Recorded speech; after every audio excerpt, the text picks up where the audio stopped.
देवकी वसुदेव कुमारा देवकी वसुदेव कुमारा देवकी वसुदेव कुमारा देवकी वसुदेव कुमारा। वृंदावनं भगवता कृष्णेन अक्लिष्टकर्मणा शुभेन मनसाध्यातं गवां वृद्धिम अभिप्सता. இந்த ஸ்லோகத்தாலே நெருஞ்சிமுள் காடாக இருந்த பிருந்தாவனம் எப்படி சிறப்பான மேய்ச்சல் நிலமாக மாறிற்று என்று தெரிந்து கொள்ளலாம். அக்லிஷ்ட கர்மானால் எதையும் எளிதில் செய்யக்கூடியவர்னு பொருள். கண்ணன் எதையும் எளிதில் செய்து நிறைவேற்றுகிறார். அவருக்கு ஒரு ஆசை, ஒரே காடாக நெருஞ்சி முள்ளாக யாரும் நடக்க முடியாத இருக்கக்கூடிய பெரிய வனம், 12 வனங்கள் சேர்ந்திருக்கிற ஆச்சரியமான பிருந்தாவனம். அது மேய்ச்சல் நிலமாய் மாடுகன்றுகள் எல்லாருக்கும் பயன்படுவதாய் ஆக்க வேணும்னு தன் திருவுள்ளத்தில் சங்கல்பித்துக் கொண்டார். ஒரே நாள் இரவு பொழுதுக்குள்ளாக அந்த நிலத்தை முழுவதும் மாற்றிவிட்டார்.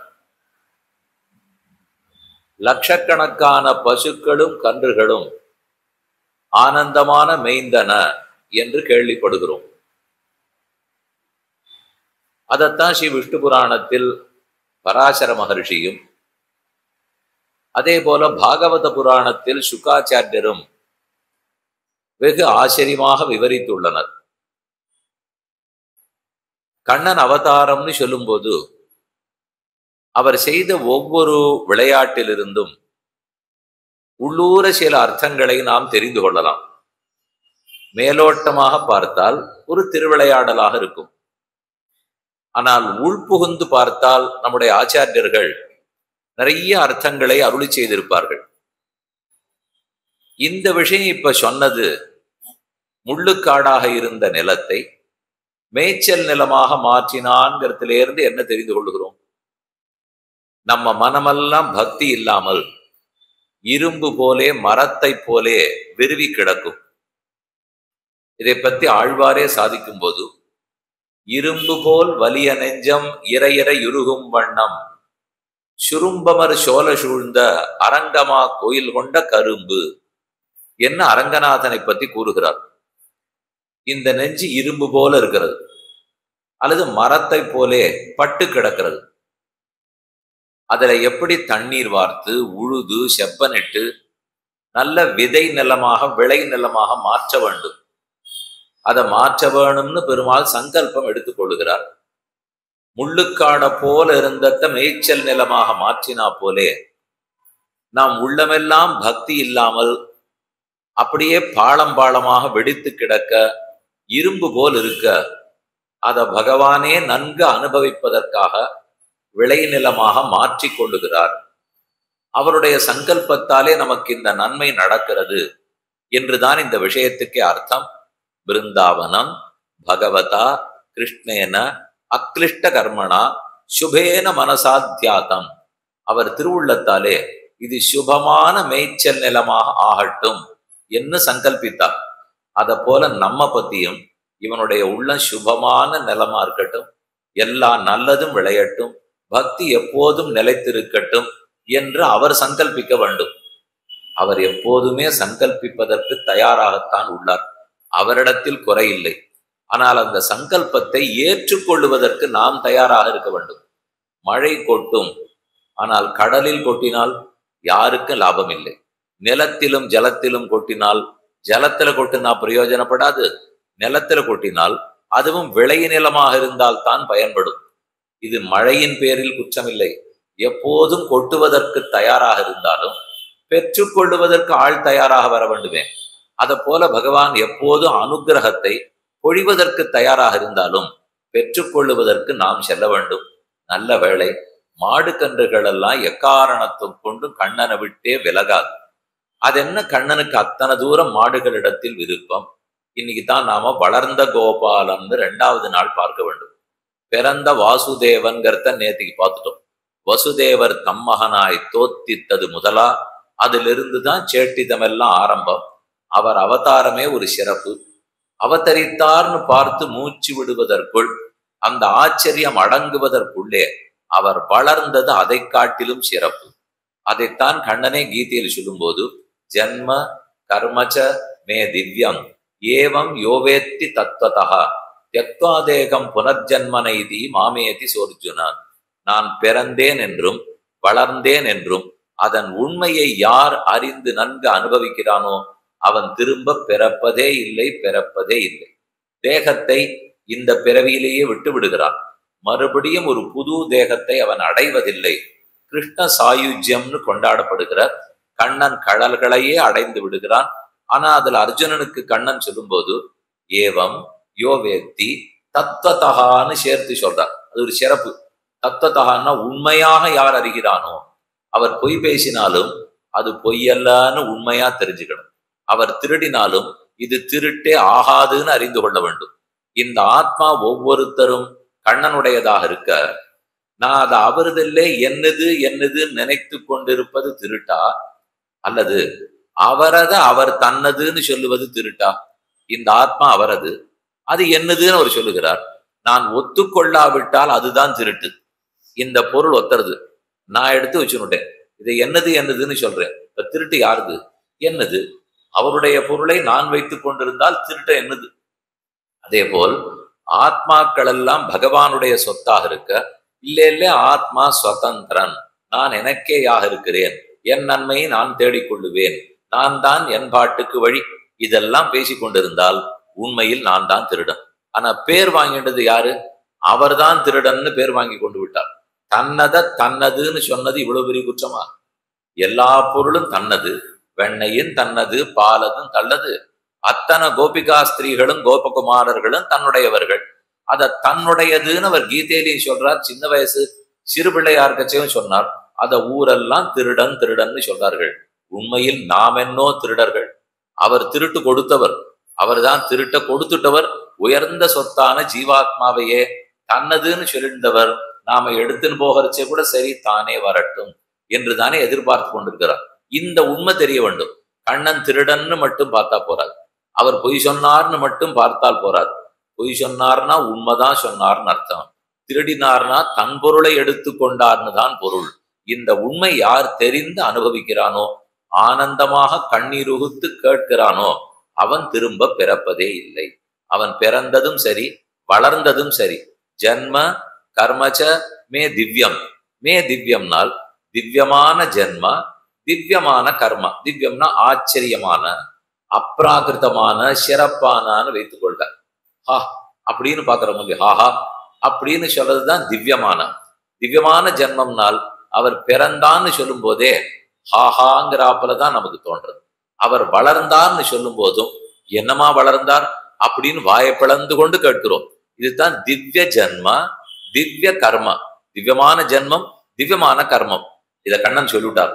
அவரே ஒரு நிமிஷம் யோசிச்சு பார்த்தவர். திவ்யமான ஜென்மா, திவ்யமான கர்மா மட்டும் இல்ல அர்ஜுனா, என் ஜென்மத்தையும் கர்மத்தையும் நினைத்து பார்க்கும் போது உனக்கு திவ்யமா இருக்கிறது மட்டும் ஆச்சரியம் இல்லை, நானே நினைச்சு பார்த்தா எனக்கே திவ்யமா இருக்கு. நல்ல கல்கண்டு, உங்களுக்கு கல்கண்டு இனிக்கும் இனிக்கும்னு சொல்லி அது எனக்கு போட்டுண்டா கசந்ததுன்னா, இல்ல உங்களுக்கு தான் இனிக்கும்னா நான் வாயில போட்டு பார்த்தால் எனக்கு இனிக்க வேண்டும். என்னுடைய ஜென்மமும் கர்மமும் உங்களுக்கு இனிப்பாக, உங்களுக்கு ஆச்சரியமா இருக்கிறது மட்டுமில்லே, எனக்கே நினைக்க நினைக்க ஆச்சரியமாகத்தான் இருக்கிறது. அவருக்கே ஆச்சரியம் வரக்கூடிய அளவுக்கு ஒன்று இருக்கணும்னால் அது சிறப்பாகத்தானே இருக்கும். நேற்றைக்கு கிருஷ்ண அவதாரத்தை வாசுதேவன் பிறந்தான்னு பார்த்தோம். அடுத்தது கண்ணன் கோச்சாரணம், கோபாலனாய், கோபனாய், கோவிந்தனாய் மாடுகன்றுகளின் பின்னே போய் அதுகளுக்கு என்னென்ன வேணுமோ அத்தனை செய்து நித்திய சூரிகளுக்கு நாயக்கனா இருக்கிறத காட்டிலும் இந்த மாடுகன்றுகளை மேய்ப்பதில் மிகவும் ஆனந்தப்பட்டார். வளர்ந்த கோபாலன்னு பார்க்க போகிறோம். கோ சப்தம் பசுவை குறிக்கும், மாட்டை குறிக்கும். கோபாலகா தாம் பாலயதீதி கோபாலகான்னு சொல்ல வேண்டும். பசுமாடு கன்றுகள் எல்லாத்தையும் பாலனம் பண்றார்னால் ரட்சிக்கிறார். நம்ம மொத்த பேரையுமே அவர் தான் ரட்சிக்கிறார். மாடு கன்றுகளையும் அவர் தான் ரட்சிக்கிறார். ஆனா நம்மை மேய்ப்பதில் அவருக்கு அவ்வளவு ஆசை இல்லாமல், அது என்ன மாடு கன்றுகளை மேய்க்கிறதுல மட்டும் அத்தனை விருப்பம்? ஒரே ஒரு காரணம் தான், நம்ம ரட்சிக்கணும்னு வரும்போது, வா வா உனக்காகத்தான் காத்து கொண்டிருந்தேன், நான் தடுக்கவே மாட்டேன், நீ எப்போது வேண்டுமானாலும் என்னை ரட்சிக்கலாம்னு சொல்ல வேண்டும்.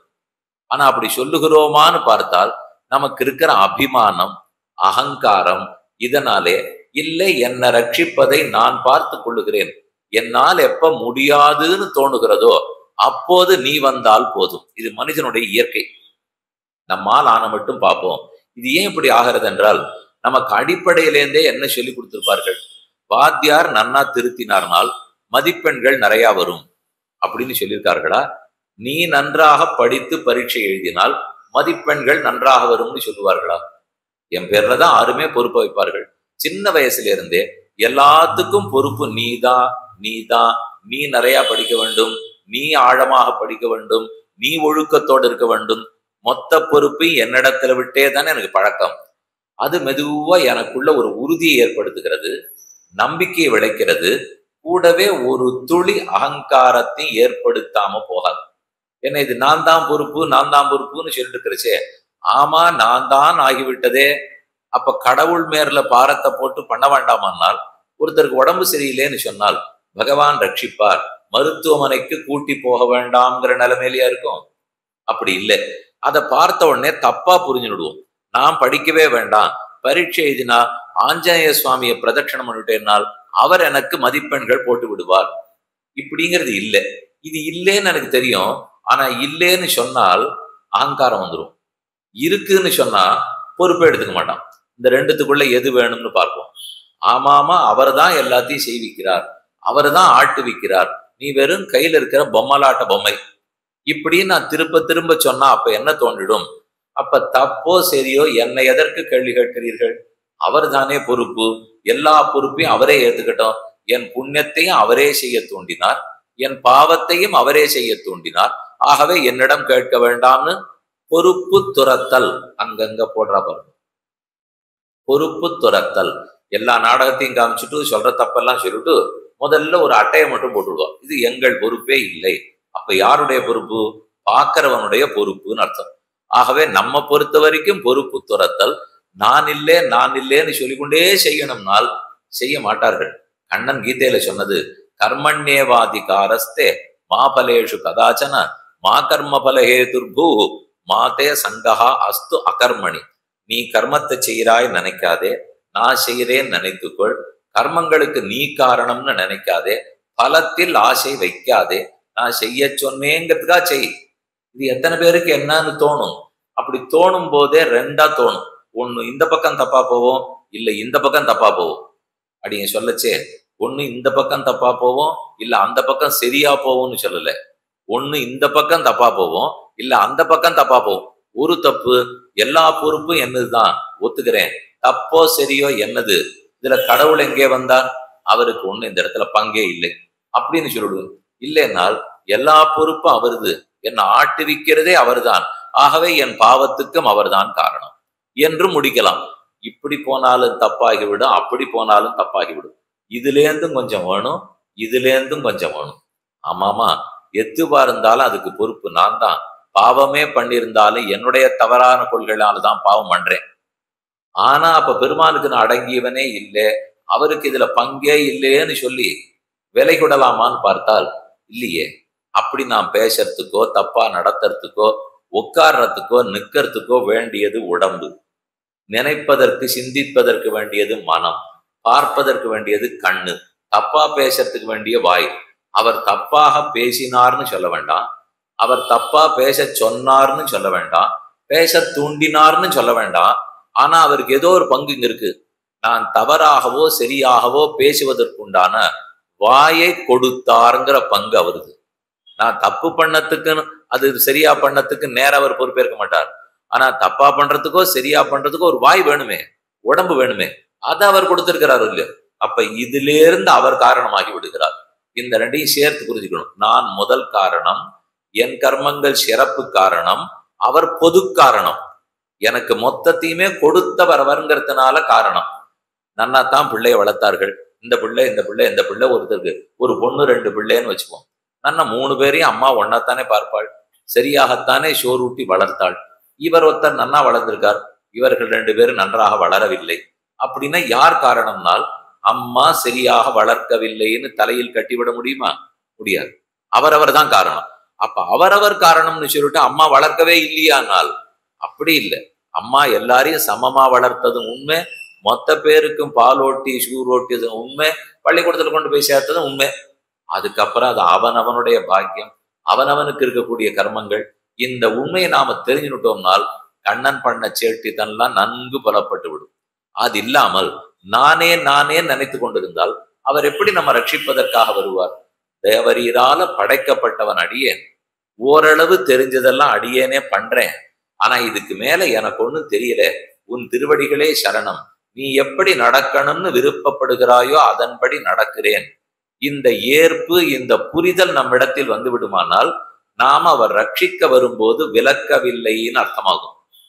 அப்படி இல்லாமல் எம்பாட்டை நான் பார்த்துக்கிறேன்னு சொன்னால் அவர் ரட்சிக்க வரும்போது நாம் விலக்குகிறோம்னு ஆகும்.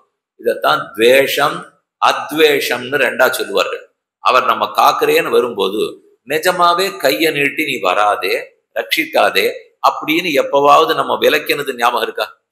எனக்கு பெருமாள்மோ ஒரு ஞானம் கொடுக்குறேன்னு வந்தார், வேண்டாம் வேண்டாம் நீ கொடுக்குற ஞானம் எனக்கு வேண்டாம் நான் எப்பவும் சொன்னது இல்லையே. பக்தி கொடுக்குறேன்னு வந்தார், நீ எதற்கு கொடுக்க வேண்டும் எனக்கு தேவையில்லை நான் சொன்னதே இல்லையே.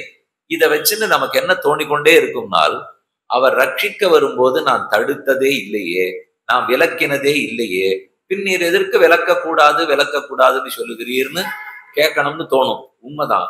ஆனா அந்த விலக்கிறதுங்கிறது எது தெரியுமோ? நிஜமா கையை நீட்டி தடுத்து விலக்கிறது இல்லை. என்னை எனக்கு ரட்சித்துக் கொள்ளுகிற சாமர்த்தியம் உண்டு, என்னை ரட்சித்துக்கிற சாமர்த்தியம் எனக்குண்டு, அதற்குண்டான ஆற்றல் எனக்குண்டு. இவ்வளவு நாளும் அப்படித்தான் செய்திருக்கிறேன், இனிமேலும் அப்படித்தான் நடக்குங்கிற எண்ணம் இருந்தாலே அதுதான் தடுத்தல். இந்த எண்ணத்தை தொலைத்து விட்டு அவர் திருவடிகளே சரணம்னு பற்றினால்தான் தடுப்பு நீங்கித்துன்னு அர்த்தம் ஒத்துப்பா. அதுக்கு ஒரு இடத்த சொன்னா சட்டுன்னு புரிஞ்சு போயிடும். யானை முதலை, யானை போய் தாமரையை பறிப்பதற்கு குளத்தில் கால வைத்தது, முதலை பீடித்து கொண்டு விட்டது. கஜேந்திராழ்வானுடைய கதை எல்லாரும் கேள்விப்பட்டிருப்பீர்கள். இதே பாகவத புராணத்திலே வெகு விவரித்து ரொம்ப விளக்கமா சுகாச்சாரியர் அனுகிரகிச்சிருக்கிறார். அப்படி யானை முதலை பிடிச்சு தண்ணீர்ல இழுக்கிறது, யானை பிடிச்சு நிலத்துல இழுக்கிறது, ஒண்ணுக்கொண்ணு துவந்த யுத்தம். 1 வருஷம் 2 வருஷம் இல்லை, 1000 ஆண்டுகள் யுத்தம் நடக்குது. 1000 ஆண்டு பெருமான் வரவில்லையே. 1000வது ஆண்டு இனிமே நமக்கு துதிக்க மட்டும்தான் பாக்கி இருக்கு, 10 நிமிஷத்துல மூழ்கிட போறோம். இந்த உண்மை புரிஞ்ச உடனே, என்னால் என்ன ரட்சித்துக் கொள்ள முடியாதுங்கிற உண்மை தெரிந்த உடனே, நாராயணா ஓ மணிவண்ணா நாகனையாய் வாராய் என் ஆரிடர நீக்காய் அப்படின்னு யானை கூப்பிட்டது. ஓடோடி பெருமான் வந்தா ரட்சித்தார். அப்ப இதே கேள்வி மகாலட்சுமி பெருமானிடம் கேட்டு இருப்பாள். அந்த பக்தன் தான் 1000 வருஷமா சிரமப்பட்டு இருக்கானே, அப்போதே நீர் போகக்கூடாதா? இது எதுக்கு அவன் கூப்பிடுற வரைக்கும் காத்துட்டு இருக்கணுமானால், அப்ப நான் போயிருந்தேன்னா தேவி வேண்டாம் என் பாட்டை நான் பார்த்துக்கிறேன்னு என்னை தடுத்திருப்பான். அவன் அந்த கை ஓய்ந்து போகட்டும் என்பதற்காகத்தான் காத்திருந்தேன். அப்பவே இந்த திருஷ்டாந்தத்தை நன்னா யோசிப்பாருங்க. பெருமான் வந்து இல்லை இல்லை என்னை நான் பார்த்து கொள்ளுகிறேன்னு துதிக்கியால் தடுத்ததா யானை? அப்படின்னா அது பண்ணவே இல்லை. ஆனா என்னை ரட்சித்துக் கொள்ளுகிற வல்லமை எனக்கு இருக்கிறதுங்கிற எண்ணம் இருக்கிற வரைக்கும் அதைத்தான் தடுப்புன்னு பெருமான் நினைத்துக் கொள்கிறார். அந்த தடுப்பு விலகி விடுமானால் கண்டிப்பா இவன் நம்மால் ரட்சிக்கப்பட வேண்டியவர் என்று தானே வந்து விடும். மழை கொட்டுறது, எல்லாரும் நனைகிறோம், ஆனா ஒருத்தர் மட்டும் நனையவே இல்லை. என்ன ஆச்சரியமா இருக்கு, 10 பேர் நின்றுச்சே மொத்த பேர் நனைகிறோமே, இவர் மட்டும் நனையலையே. நான் கிட்டக்க போனேன், அப்பதான் உண்மை தெரிஞ்சது. அவர் மட்டும் ஒரு கொடைய பிடிச்சிருந்தார், அதனால அவர் நனையவில்லை. இந்த கொடைய பிடிச்சிருக்கிறதுனாலே மழை என் பேரில் படக்கூடாது நான் தடுத்தேனான்னு கேட்டால் தடுத்ததுதான். ஆனா அது நனையறதுக்கு என்ன செய்ய வேண்டும்? வேற ஒன்னும் இவர் செய்ய வேண்டாம், கொடைய விலக்கி விட்டாருன்னா போதும், நனைந்து விடலாம். கொடைய விலக்கினத்துக்காக மழையே கொட்டுன்னு சொல்ல முடியுமா? முடியாது. மழை கொட்டும் போது கொடையை பிடித்து கொண்டிருந்தால் என்ன ஆகும்? நனைய முடியாது. ரெண்டையும் கோத்து பாருங்க. நான் கொடைய விளக்கணும், அதற்காக மழையே பெய்வாய்ன்னு சொல்ல முடியாது. வனத்திடரை ஏரியாம் வண்ணம் இயற்றும் இதுவல்லால் மாறி யார் பெய்கிப்பார் மற்றுன்னு ரொம்ப ஆச்சரியமான பசல். குளம் வெட்டி வைக்கலாம். குளம் வெட்டினத்துக்காக மழையை பார்த்து மேகமே நீ மழை பொழிவாய் என்று நிர்பந்திக்க முடியாது. அது எப்ப பெய்யுமோ அப்பதான் பெய்யும். எப்ப பெய்யுமோ அப்பதான் பெய்யுங்கிற உறுதி அதுங்கிட்ட இருக்கோ, உதாசீனமான தன்மை இருக்கிறதோ, நான் மட்டும் எதற்கு குளத்தை வெட்டி கொண்டு காத்திருக்க வேண்டும், நான் குளமே வெட்டப் போவதில்லை அப்படின்னு இவன் சொல்லிட்டானா என்ன ஆகும்? மழை பெய்யும் போது தண்ணீரை தேக்க முடியாது. குளம் வெட்டினத்துக்காக மழையே பொழிவாய்ன்னு சொல்ல முடியாது. ஆனா பொழியறதுங்கிறது எப்போதுன்னு தெரியாதுங்கிறதுனாலே நான் வெட்டி வைக்காவிட்டால் பொழியும் போது வீணாகி போய்விடும். ஆக மொத்தத்தில் வெட்டி வைத்து கொண்டு காத்திருக்க வேணும். குளத்தை தயார் பண்ணிட்டு கேணியை தயார் பண்ணிட்டு காத்திருக்க வேண்டும். எப்ப மழை கொட்டுகிறதோ அப்போது தண்ணீர் கிடைக்கும். ஆனா அந்த சமயத்துக்கு நான் தயாரா இல்லைன்னுட்டால் அப்ப எந்த தண்ணீரும் சேமிக்க முடியாது, அனுபவிக்க முடியாது. இது எப்படி ஒரு சின்ன சிக்கலாட்டம் இருக்கும். கொஞ்சம் உட்கார்ந்து தனிமையில யோசிச்சு பார்த்தீங்கன்னா புரிஞ்சுபடும். இது அவரா வந்து ரட்சிக்க போகிறாரா, நான் கேட்க வேண்டுமானால் இது எதுவும் இல்லை. அவர் எப்போது ரட்சிக்க தயாராகத்தான் இருக்கிறார். வரும்போது தடுக்காமல் இருந்தால் போதும் நன்மை நடந்துவிடும்.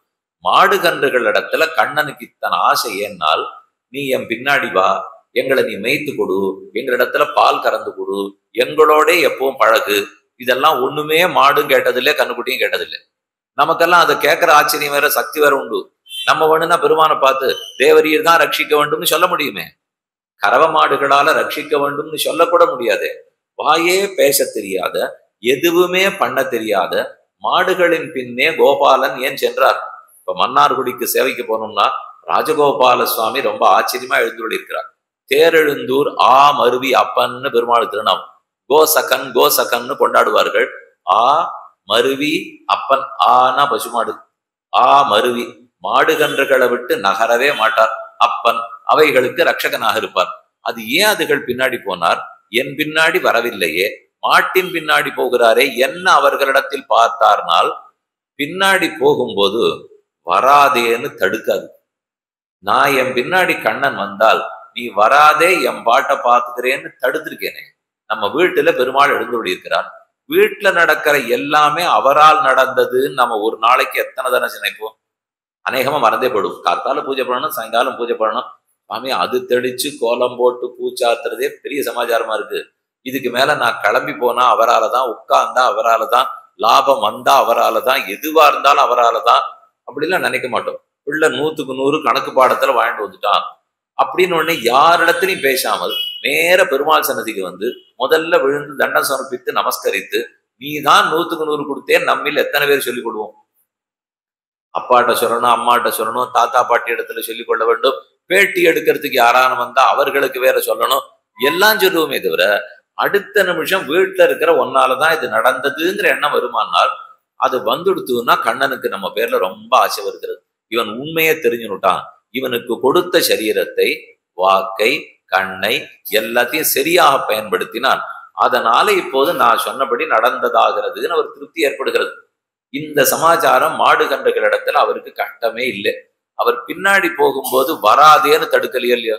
ஆக மொத்தத்துல ஏன் கண்ணனுக்கு கோபாலன் கோபாலன்கிற பேர் வந்து மாடுகளோட இத்தனை ஆசையா அவர் பழகியிருக்காரு என்னால், கண்ணனை பின்னால் வா என்று கூப்பிட்டதற்காக அல்ல, பிரார்த்தித்ததற்காக அல்ல, பின்னே பின்னால் சென்ற போது வராதே என்று தடுக்காததற்காக. தடுக்காமைதான் விலக்காமைன்னு சொல்லுவார்கள். அத்தான் அத்வேஷம் அத்வேஷம்னு கொண்டாடுகிறோம். நமக்கு மோட்சம் கிடைக்கணும்னால் 2 விஷயம் நிச்சயம் வேணும். ஆத்ம ஞானமும் அப்பிரதிஷேதமும், இந்த 2 இருந்தா முக்தி கிடைச்சிடும். பெருமானுடைய கைங்கரம் கிடைக்கணும்னால் ஒன்னு தடுக்காமை விலக்காமை வேண்டும். அதைத்தான் அப்பிரதிஷேதம்னு சொல்லுவார்கள். அடுத்தது ஆத்ம ஞானம். நான் அவனுடைய சொத்து, அவனாலேயே படைக்கப்பட்டவன், அவர் பிரயோஜனத்துக்காகவே இருப்பவன் என்கிற ஞானம் என்கிட்ட இருக்கணும். ஆத்ம ஞானம் இருக்கணும். நான் யாரு, அவருடைய சொத்து, அடிமைங்கிற ஞானம். அப்பிரதிஷேதம், ஒரு சொத்தை சுவாமி ரட்சிக்க வரும்போது அது தடுக்க முடியுமா? காணி நிலம் ஒருத்தர் இடத்துல இருக்கு, யாரோ ஆக்கிரமிப்பு பண்ணி விட்டார், அதை மீட்கணுங்கிறதுக்காக சுவாமி போராடுகிறார், உடையவர் போராடுறார். அப்ப உடைமை இல்ல நான் என் பாட்டை பார்த்துக்கிறேன்னு சொல்லுமான்னா, எப்ப நிலம் அப்படி பேசாதோ, ஆனால் நாம் அப்படி பேசுகிறோம். நிலத்துக்கு அறிவில்லை பேசாது, நமக்கு அறிவிருக்கிறது பேசுகிறோம்னு தான் ஆகும். ஆனா கண்ணன் எதிர்பார்க்கிறது நிலத்துக்கு அறிவில்லை, ஆகவே தடுக்காதேன்னு சொல்லாது, உனக்கு அறிவு இருக்கிறது, நீ புரிஞ்சுக்க வேண்டியது அந்த அறிவின் பயன் என்ன தெரியுமோ?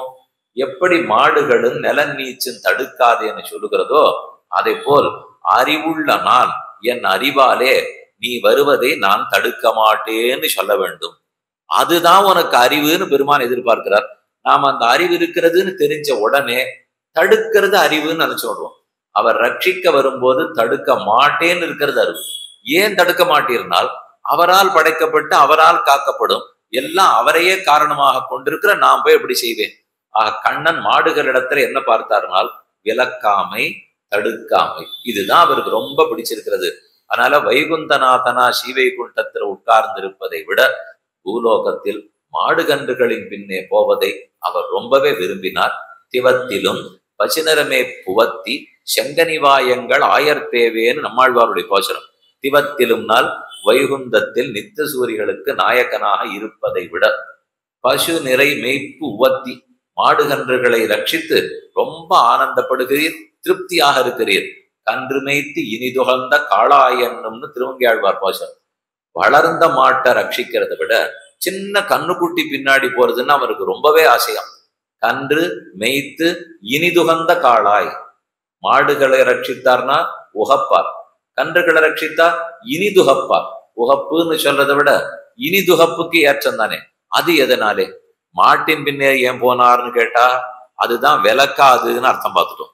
அதுலயும் வயசான மாட்டுக்கு பின்னாடி போக மாட்டார், காள மாட்டுக்கு பின்னாடி போக மாட்டார், சின்ன மாட்டு கண்ணுக்குட்டி பின்னாடி தான் போவார்னா ஏதோ அர்த்தம் இருக்கு.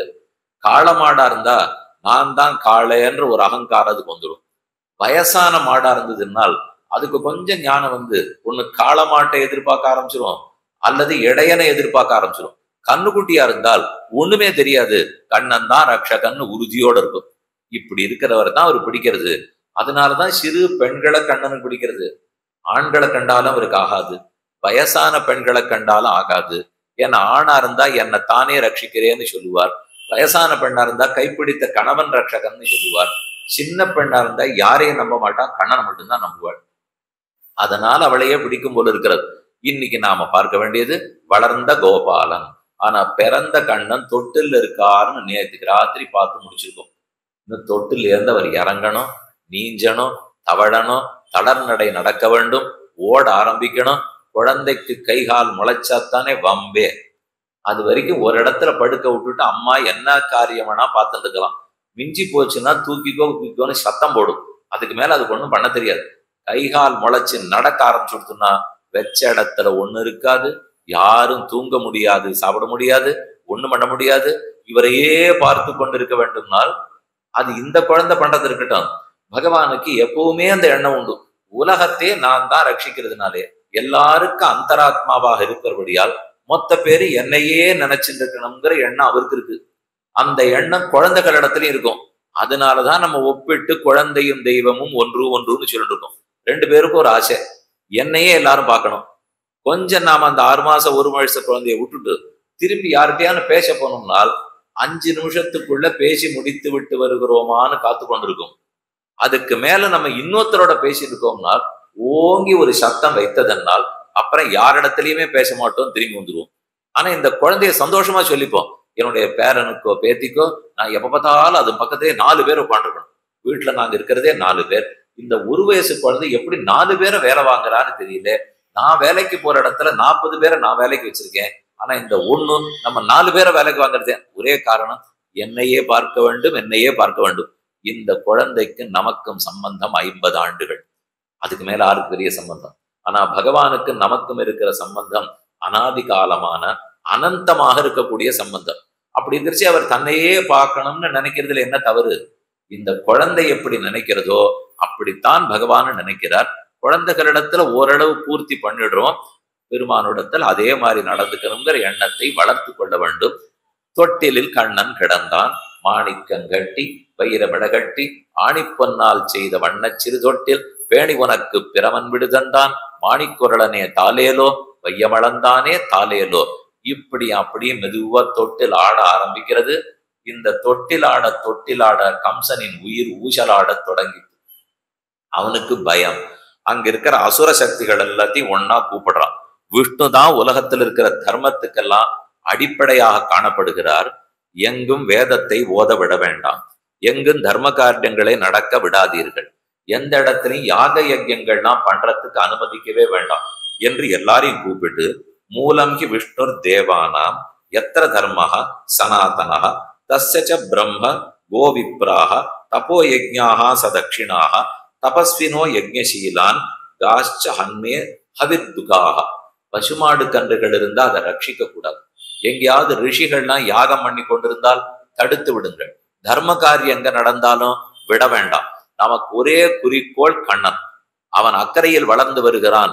யோகமாயா சொல்லிவிட்டு போனால் இனி ஒவ்வொருத்தரையா இந்த பக்கத்திலேருந்து அந்த பக்கத்துக்கு அனுப்புவேன். யமுனுடைய யமுனையனுடைய ஒரு பக்கத்துல இருக்கிறது மதுரா நகரம், மற்றொரு பக்கத்துல இருக்கிறது கோகுலம். இங்கிருந்து தான் கோகுலத்தில் கொண்டு போய் வசுதேவர் விட்டு விட்டு வந்தார்.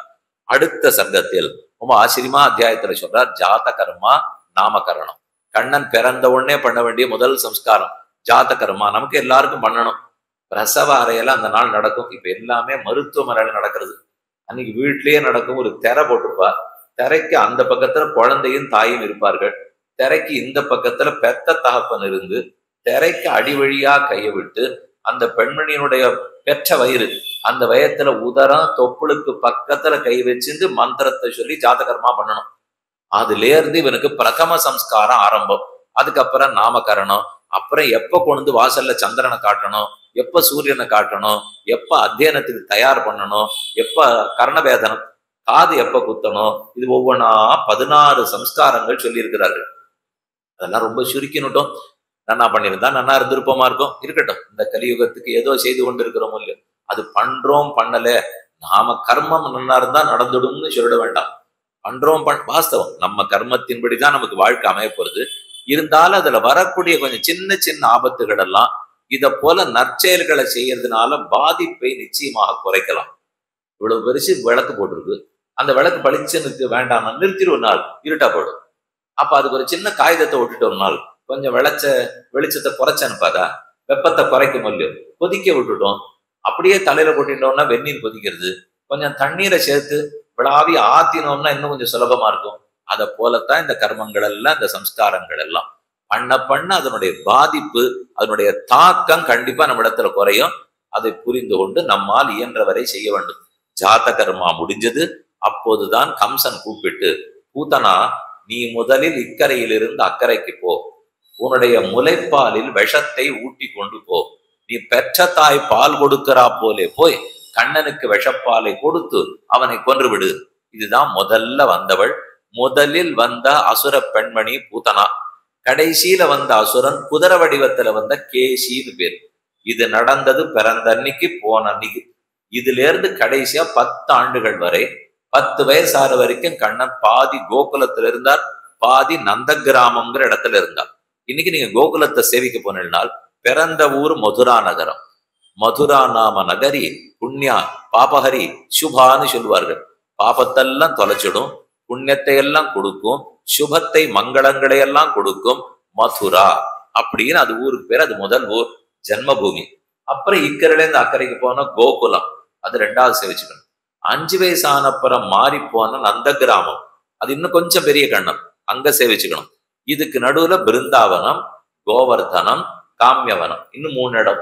பிருந்தாவனம் தான் கோகுலத்திலேருந்து மாடு கன்றுகளை எல்லாம் ஓட்டி கொண்டு தினப்படி மேய்ச்சலுக்கு போற இடம். கோகுலம் ஊர், அது மேய்ச்சல் நிலை இல்லை. இந்த ஊர்ல இருந்து மேய்ச்சல் நிலை இவர் சங்கல்பத்தினால மாத்தி வச்சிருக்காரு. அந்த இடத்துக்கு தான் மொத்த மாடு கன்றுகளையும் அழைத்து கொண்டு போவார். இதை தவிர கோவர்தனம், அந்த கன்றுகளுக்கும் மாடுகளுக்கும் ஆபத்து வந்த போது, மழையா பெஞ்சு வெள்ளக்காடாக ஆன போது அந்த மலையை தூக்கி குடையாக பிடித்து ரட்சித்து விட்டார். அது கோவர்தனம். பிருந்தாவனம், கோவர்தனம், கோகுலம், நந்த கிராமம், மதுரா நகரம், இது ஒவ்வொன்றுமே ஒவ்வொரு நாள் குறைஞ்சபட்சம் ஆகும். முடிஞ்சா 2 நாள் வைக்கிறோம்.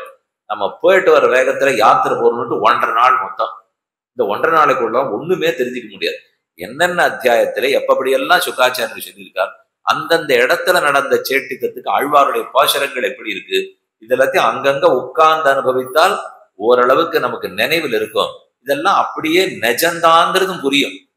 நாம இந்த இடத்தெல்லாம் போய் பார்த்தோம்னா, புஸ்தகத்துல ஆயிரக்கணக்கான வருஷங்களுக்கு முன்னாடி எழுதியிருக்கார்கள், அத்தனையும் உண்மைதான். உண்மைதான்னா புஸ்தகத்துல சொல்லியிருக்கு, உண்மைன்னு நினைச்சிருந்தேன். அங்க இருக்கக்கூடிய மைல்கல்லு கூட மாறாம இங்க அப்படியே இருக்கு. ராமன் வடக்கேர்ந்து தெற்கு கோடி வரைக்கும் நடந்து வந்தார்னால் பாதை முழுக்க ராமாயணத்துல சொல்லப்பட்டிருக்கு. நீங்க அந்த பாதை கூடவே போலாம். அங்க சொல்லப்பட்ட மைல் தூரம் கூட அப்படியே பொருத்தமா இருக்கும்.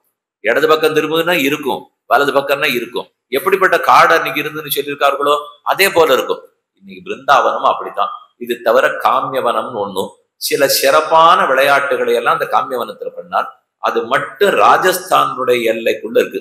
இப்ப நான் சொன்னதெல்லாம் அநேகமா உத்தரப்பிரதேசத்தினுடைய எல்லை. இன்னும் கொஞ்சம் வடகிழக்கு நோக்கி போனோம்னா பீகாரினுடைய எல்லை.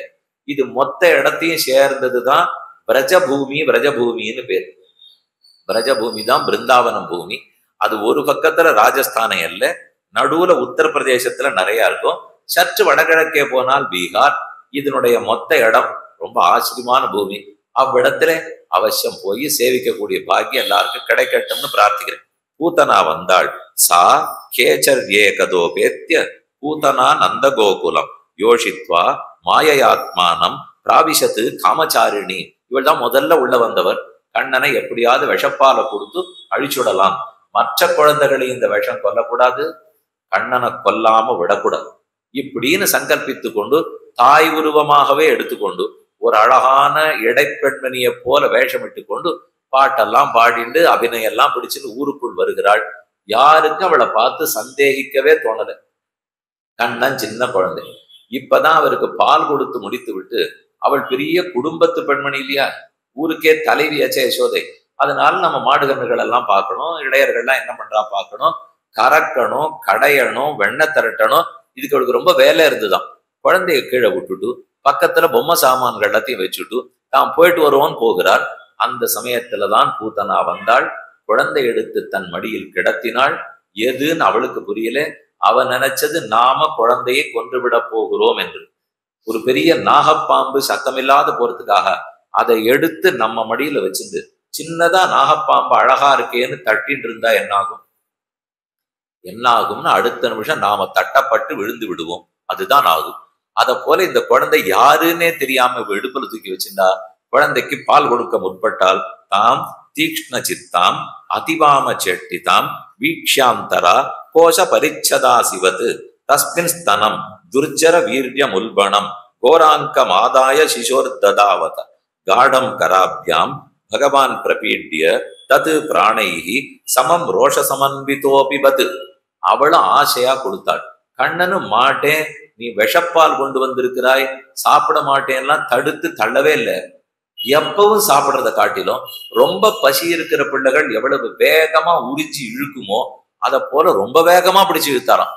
அந்த இழுத்த வேகத்தில் பாலோட பிராணனும் சேர்ந்து வந்து விட்டது. அவர் சண்டை போட வேண்டும் என்றோ கொல்ல வேண்டும் என்றோ அபிப்பிராயமே கிடையாது. ஆசை, குழந்தைக்கு பசி, பாலை பிடிச்சு வேகமா இழுத்தது. பால் வந்தா பின்னாடி இருக்கிற பிராணனும் வந்தா அதுக்கு குழந்தை என்ன பண்ணும்? அதுக்கு எதுவும் தெரியாது. யாரோடையும் கண்ணன் சண்டை போடவே மாட்டான்.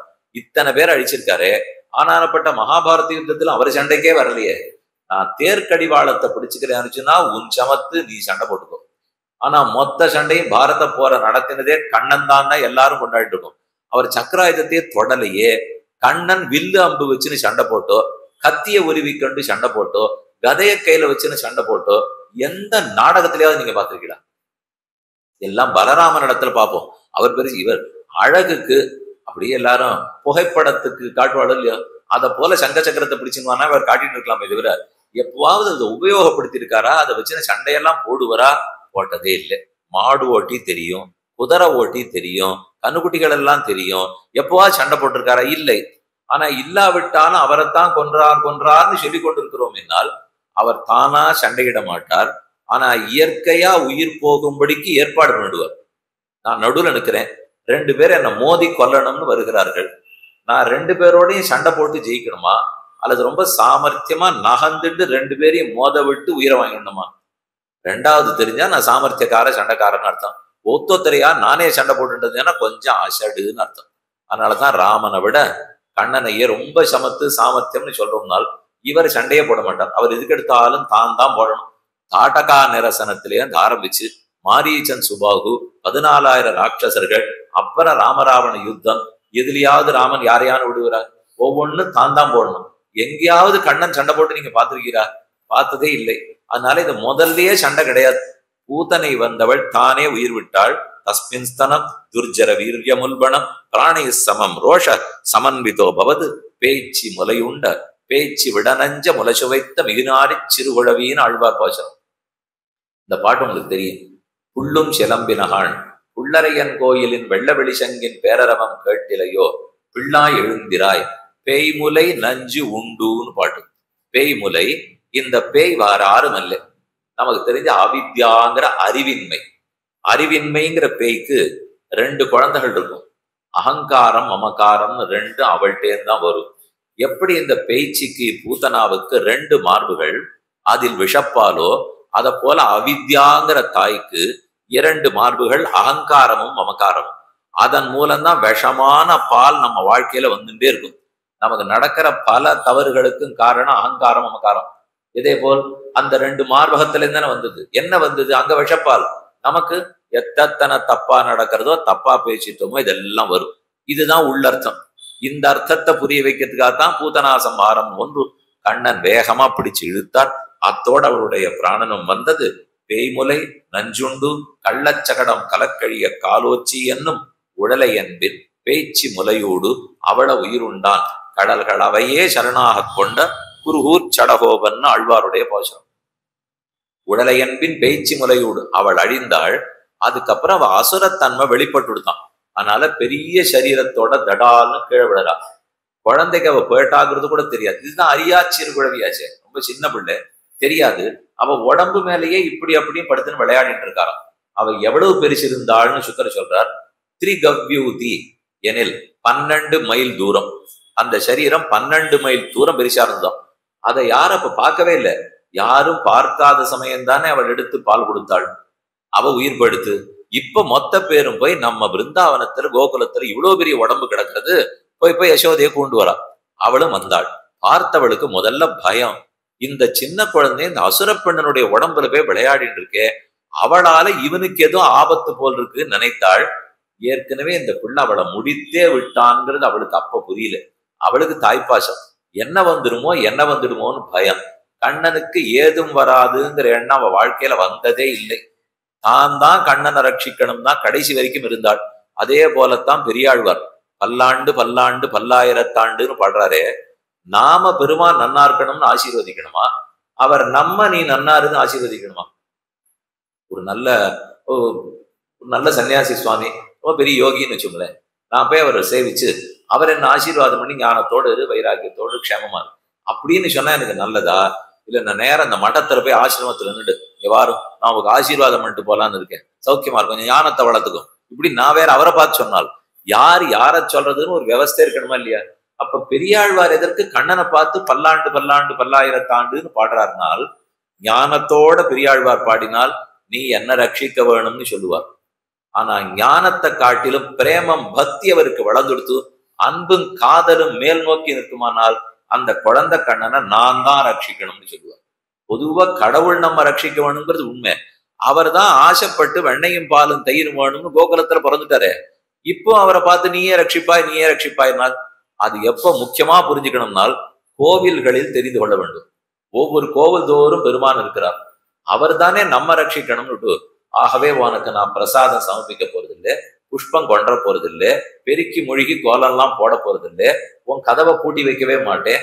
போரா குறைக்கு யாரோ ஒருத்தர் கேட்டுட்டு போடுவார், கடவுள்னு போய் பார்க்கிறீரே, உங்களை காக்க போகிறார்னு, அவரை காப்பாற்றுவதற்காக எதற்காக பூட்டு போடுகிறீர்? இது மகாஜானி ஒருத்தர் கேட்பார். அவர் கேட்டா, ஆஹா இப்படி எல்லாம் கேட்டு விட்டார்களே, நமக்கே உடனே பதச்சு போகும். ஒண்ணும் இல்லை, ஜனாதிபதி இந்த ஊருக்கு வந்திருக்கார், கூப்பிட்டுருக்கீன்னு வச்சுக்கோ, அதுக்காக அவர் வந்திருக்கார். அவருக்கு எல்லா வசதியும் இருக்கிறவர் தானே, நாட்டுக்கே அவர் தானே முதல். ஆகவே அவரே தன்னை காப்பாற்றிக் கொள்வதற்கு எல்லாம் செய்து கொள்வார். நான் அவருக்கு சாப்பாடே ஏற்பாடு பண்ண போறதில்லை, அவர் போக்குவரத்து நான் பண்ணவே போறதில்லை, அவர் வர்றதுக்காக நாங்கள்லாம் கொடி அசைத்து கொண்டு தெருவில் நிற்கவே போவதில்லை. எப்படி அவர் தான் என்ன ரட்சிக்கணும்னு சொல்லுவோம்? அவர் நாம கூட்டத்துக்காக நம்ம ஊருக்கு வந்திருக்காருன்னா எல்லை தாண்டுற வரைக்கும் நம்ம பொறுப்பு. அது காவல்துறையில கேட்டு பார்த்தீங்கன்னா தெரியும். நகர்த்தி இங்கேருந்து அந்த வண்டி தாண்டினாத்தான் நாங்க மூச்சே விடுவோம், அன்னைக்கு முழுக்க சாப்பாடே கிடையாது விடுவோம். அதை போல ஸ்ரீவைகுண்டத்திலேருந்து நம்ம ஊருக்கு பக்கத்துல பெருமாள் எழுந்துள்ளி இருக்கிறார். இந்த ஊருக்குள்ளேயே கோவில்ல இருக்காருனால் ஜனாதிபதி இல்லை, ரொம்ப பெரிய ஜனாதிபதி, எல்லா ஜனங்களுக்கும் நிஜமான அதிபதி. இவருக்கு 5 வருஷம் 4 வருஷம்லாம் இல்ல, என்னைக்குமே இவர் தான் அதிபதி. அப்ப அவர் இங்க வந்து இருக்கும்போது நாம அவரை பார்த்துக்கணுமா, அவர் நம்மளை பார்த்துக்கணும்னு சொல்லுவாரா?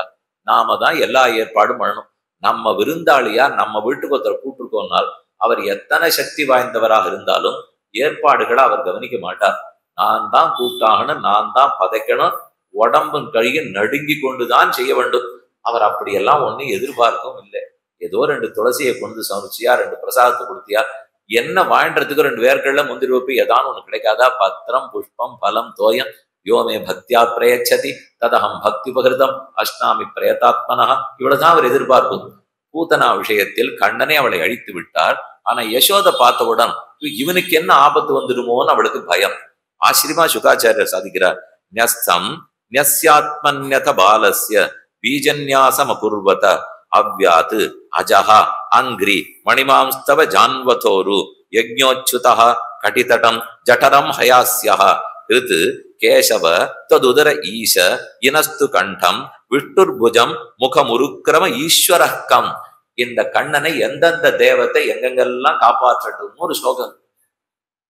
நித்திய சஹஸ்ரநாமம் சொல்லி முடிச்ச பிற்பாடு துவாதசநாம பஞ்சரம்னு ஒண்ணு சொல்றது வழக்கம்.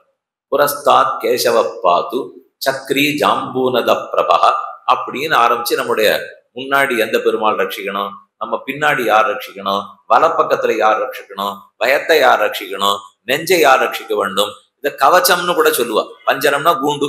அந்த கூண்டுக்குள்ள இருந்துட்டோம்னா வேற பிராணிகள்லாம் நம்மள ஒண்ணும் பண்ணாதோ இல்லையா? அதை போல இந்த ஸ்லோகமாகிற கூண்ட சொல்லிட்டால் நமக்கு முன்னால் கேசவ பெருமாள் ரட்சிப்பார். புரஸ்தாத் கேசவ பாது அப்படின்னு ஒவ்வொரு பக்கத்துல கேசவ நாராயண மாதவ கோவிந்த விஷ்ணு மதுசூதன திரிவிக்ரம் வாமன ஸ்ரீதர ரிஷிகேஷ பத்மநாப தாமோதரர் இத்தனை பெருமாள் இந்த இடத்துல ரட்சிப்பானா, அதே மாதிரி இவ என்ன பண்றா, அந்த பெருமாளுக்கே வடக்கே குபேரன் ரட்சிக்கட்டும், கிழக்கே இந்திரன் ரட்சிக்கட்டும், தெற்கே யமன் ரட்சிக்கட்டும், மேற்கே வருணன் ரட்சிக்கட்டும், 4 திக்கு. இதுக்கப்புறம் விதிக்கு இருக்கு. கன்னி மூலை, அக்னி மூலை, ஈசான்ய மூலை, எதேதோ வச்சிருக்க மூலை. அந்தந்த திக்குல அந்தந்த தேவத்தை ரட்சிக்கட்டும்னால் கண்ணன் படுத்துட்டே சிரிச்சுட்டே பார்த்துட்டு இருக்கார். இது மொத்த பேரையும் நான் தான் காப்பாத்தின்னு இருக்கேன், படைத்ததே பிரம்மாவன் நான் தான், அவர் தான் இவர்களை காப்பாற்றுறார். இருந்தாலும் இந்த அம்மா ஏதோ நினைச்சுட்டு இருக்கா, இந்த மட்டும் நினைச்சுட்டு இருக்காளோ இல்லையோ அப்படின்னு சிரிச்சுட்டே இருந்துட்டாருமா. பீஷாஸ்மாத் பாத்தப்பவதே பீஷோதேதி சூர்யா பீஷாஸ்மாத் அக்னிச்சேந்திரச்ச மிருத்யுர்தாவதி பஞ்சமயித்தின்னு தைத்திரிய உபனிஷத் சொல்றது. இவர் இடத்துல இருக்கிற பயத்தினாலதான் தினமும் சூரியன் சரியா குறித்த நேரத்துல உதிக்கிறாராம். காற்று சரியா அந்தந்த மாசத்துக்கு வேண்டியபடி வீசறதாம். ஆனி ஆடி காத்தடி காலம் பெருசா வீசுங்குவா. மார்கழி தை வந்தா வீசுமன்னா இல்ல, நான் கொஞ்சம் மார்கழி தைக்கு வீசுகிறேனேன்னு காத்து சொன்னால் அடுத்த பதவி காற்று கடவுளுக்கு கிடையாது, வேற ஒருத்தர் வாயு பகவானா வந்துடுவார். அதனால அவரிடத்துல இருக்கிற பயத்தினாலதான் யமன் ஓடுறார், காற்று ஓடுகிறது, சூரிய சந்திரர்கள் ஓடுகிறார்கள். இது இத்தனையும் அடக்கி ஆளவல்ல அவருக்கு. இவளுக்கு ஒரே பயம், இவருக்கு என்ன வந்துடுமோங்கிறதுக்காக ஒரு தாலி பண்ணி போட்டாலும். அச்சுத்தாலி, ஆமைத்தாலி, முளைத்தாலின்னு சொல்லுவார்கள். சங்கு சக்கர ஐம்படை தாலின்னு அந்த சங்க கால தமிழே அது குறிப்பிடப்பட்டிருக்கு. சங்கம், சக்கரம், கதை, வாடு, வில்லு, இந்த 5 தானே பெருமானுடைய 5 ஆயுதம், பஞ்சாயுதம். படை படைன்னு தமிழ்ல சொன்னா ஆயுதம்னு அர்த்தம். படைக்கலன்னு கேள்விப்பட்டிருப்போம். ஐம்படை தாலினால் இந்த 5ஐயும் குட்டி குட்டி பொம்மையா பண்ணி ஒரு கயத்துல போத்து அதை இடுப்புல கட்டுவாளாம், அதை கழுத்துல கட்டுவாளாம். குழந்தைகளுக்கு கூட நம்ம தாயத்து கட்டுறதெல்லாம் வச்சிருப்போம். இடுப்புல அரங்காக்கரையில போட்டு அதுல அதுக்குள்ள ஆனை முடி வச்சு கட்டணுமா, இதை கட்டணுமா, அதுல நாய் பொம்மையாட்டம் ஒண்ணு இருக்கும், மயில் பொம்மையாட்டம் இருக்கும். இந்த சின்ன சின்னதா இருக்கிறதெல்லாம் ரட்சிக்கட்டுங்கிறதுக்காக. இதெல்லாம் நமக்கு இருக்கிறதுக்கு நம்ம வீட்டு குழந்தைக்கு என்ன வந்துருமோன்னு நமக்கு பயம், கட்டி வைக்கலாம், கொண்டாடலாம். அப்பேற்பட்ட சர்வேஸ்வரன் கீழே வந்து பிறந்திருக்கிறச்சே இது மாதிரி தாலி கொடி கட்டி போடுறேன், தாயத்தை கட்டி போடுறேன்னால் அவருக்கு ஒரே சிரிப்பு. ஆனா இந்த சிரிப்பு, இந்த ஆனந்த அனுபவம் வேணுங்கிறதுக்காக தானே இறங்கியே வந்திருக்காரு. ஸ்ரீவைகுண்டத்துல யாரானு வந்து அரங்கால் கயிறு கட்டி உன்னை வருணன் ரட்சிக்கட்ட யமன் ரட்சிக்கட்ட அப்படி சொல்லுவாளா? அது மொத்த இடத்தையுமே தாண்டி இருக்கிறது. ஆனால் அந்த அனுபவத்துல அவருக்கு பிடித்தமில்லை. ஸ்ரீவைகுண்ட விரக்தாய, அதுல விரக்தியோட கீழே வந்து அவதரித்தார். சக்கரகிரதா சககதா ஹரிரஸ்து யஷாது. இப்படி பூதனா சம்ஹாரம் முடிந்தது. கண்ணனை கண்டு இவனுக்கு என்ன வந்து விடுமோன்னு பயந்தாள். அந்த பயத்தை பார்த்து தெரிஞ்சுக்க வேண்டியது.